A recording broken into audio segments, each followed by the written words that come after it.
All right, you builders. All right, let me try again. I started doing this video on the project I never finished. Now, this isn't my project. It was my father's project.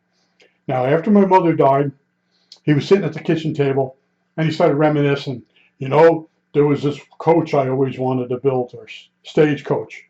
And I'm like, sort of listening, and he goes, it was a contest and the whole thing.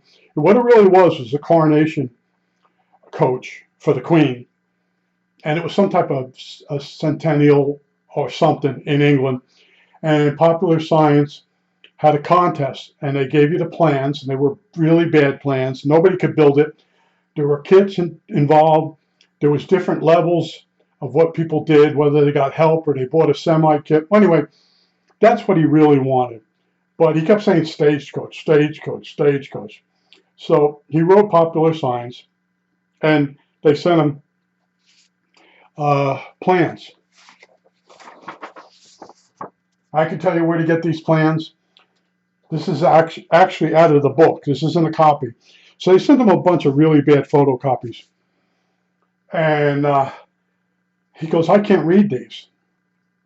And I'm looking, I'm like, oh yeah, it's pretty bad copies. So I'm looking at it, I'm like, wait a minute, we got that somewhere in one of our books.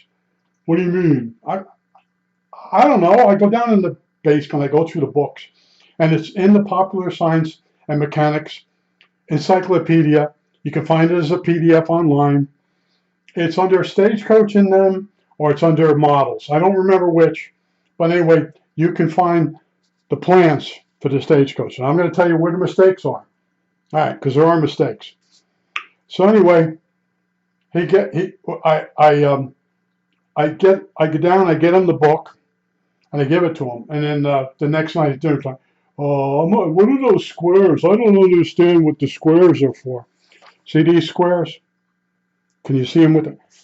They put an outline of a stagecoach or a part on squares, and then they tell you these squares are ½ inch each. So you get a piece of this is probably a record cover, and you lay out on the white inside. You lay out your ½ inch squares, and then you look at each drawing and you make marks where the lines intersect the squares.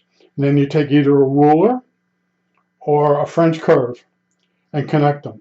And I'm showing him how to do this. And he's like, how do you know how to do that? I don't know. I don't know. I don't know. I was born this way. What can I say? So anyway, he's having trouble. I'm still having trouble. So I got my Pentax SP1000 out. I got out my tripod. I flipped it around backwards, aimed it down to the kitchen table. I remember how to do this. I had bought these cheap close-up lenses, screwed one of them on, looked through the viewfinder, and I noticed the squares were linear. So I took some pictures. I went off in the car and got the film developed, went back and got it later on, and then I took and cut the negatives, and I put them in little slide pieces for a slide projector. I projected them up on the wall. I put a piece of white paper up on the wall. I put the slide projector on the kitchen table, and I moved it back and forth, right, left, got it. So, and I got up there with a ruler, and I made sure that every square was linear. Right? So now he's like, well, how's that going to help me? So I started explaining it to him.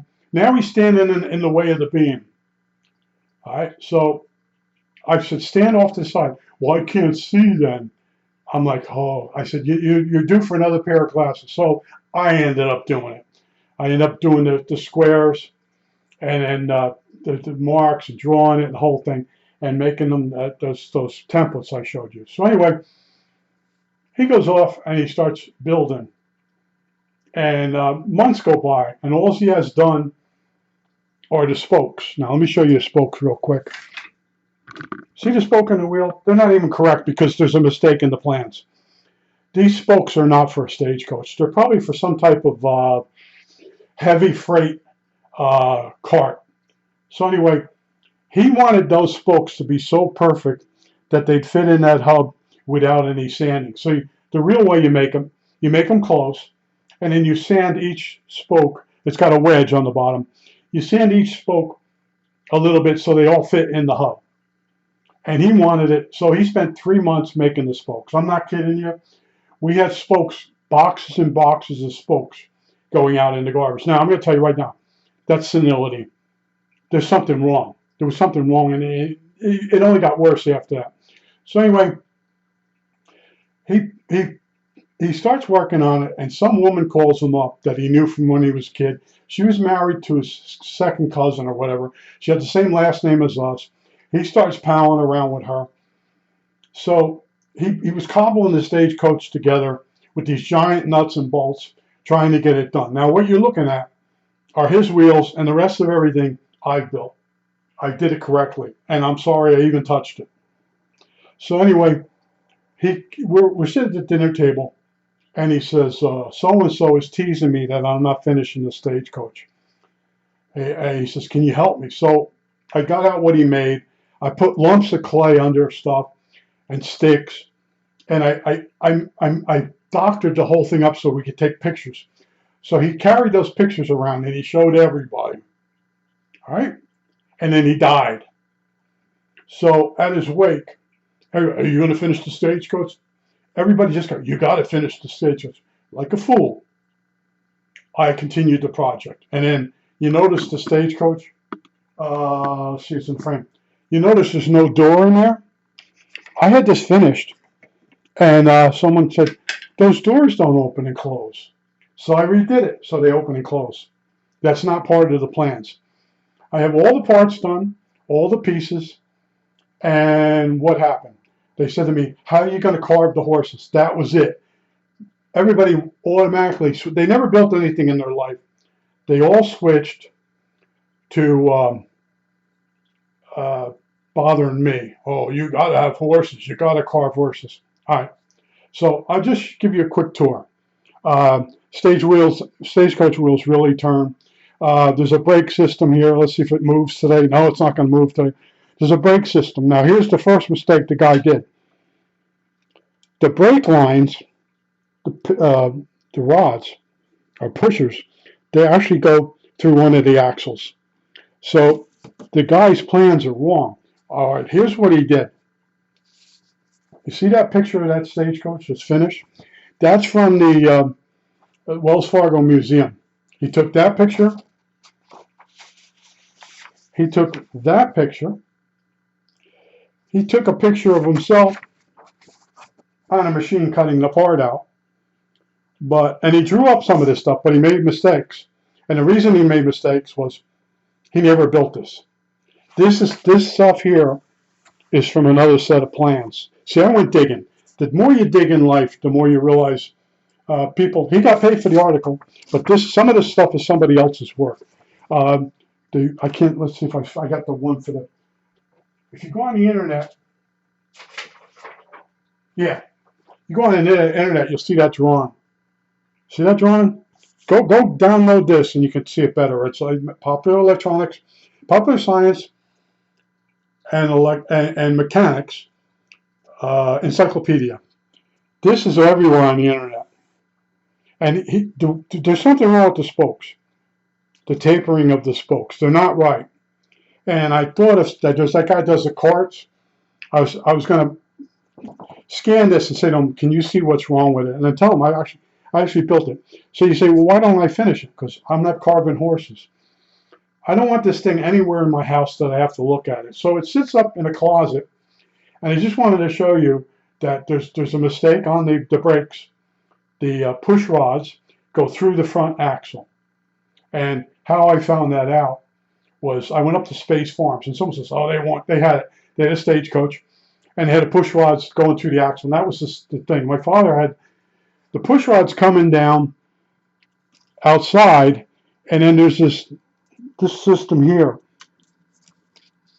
All right, see how it all works? It wouldn't work with these up in the air. It was a nightmare. And then he realized it was all wrong. He used all these giant bolts and nuts and screws. And he was showing people pictures as though he was almost done with it. And he was saying it. He kept bullshitting them. And then when he died, they're like, well, he said he almost had it done. I'm like, oh my. So I went back and like a fool, and then people are like, well, how's it coming? People that don't build anything pushing me. That's what it ended up. And then the one person come over with their bratty little kid, and that person says, well, we'll take this home and my son will finish. She gives a little 9-year-old brat. He'll finish it. That person actually said that to me. And while I was talking to her, he had one of these pieces in his hand and he was breaking it. Yeah, he's going to finish it. All the little pieces are here. All the little parts where the guy steps on. Like I said, go get into Stagecoach.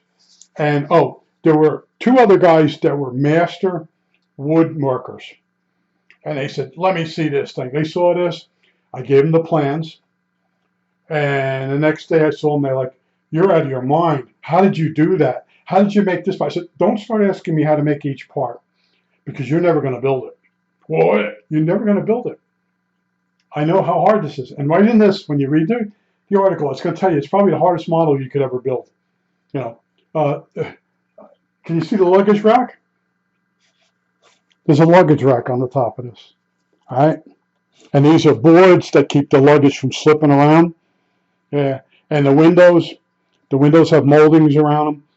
And then there's armrests. There's an armrest here. There's seats in there. Yeah. This was the hardest project I ever worked on. But I got the hinges for the door. There's lights that go on the side of the Stagecoach. Right. Hey, here's one of the lights. There you go. There's the lights. These are pillows that the guy on top, they sit on it. And here's the seat that the guys sit on. And there's a footrest that floats. Yeah. Here's the tire. This is a copper tire that popped off in the middle of the night. But it's T-Y-E-R. It's not T-I-R-E. It's T-Y-R-E, something like that. It's a tire. And they're actually press fitted onto the wheel like a real one. But there's something wrong with those wheels. And many times I thought of, going back into this and finishing it up. But you know what? I don't care anymore. Because the end game is, I'll have a Stagecoach that every time I look at it, where are the horses? I think that's it. All right, that's it.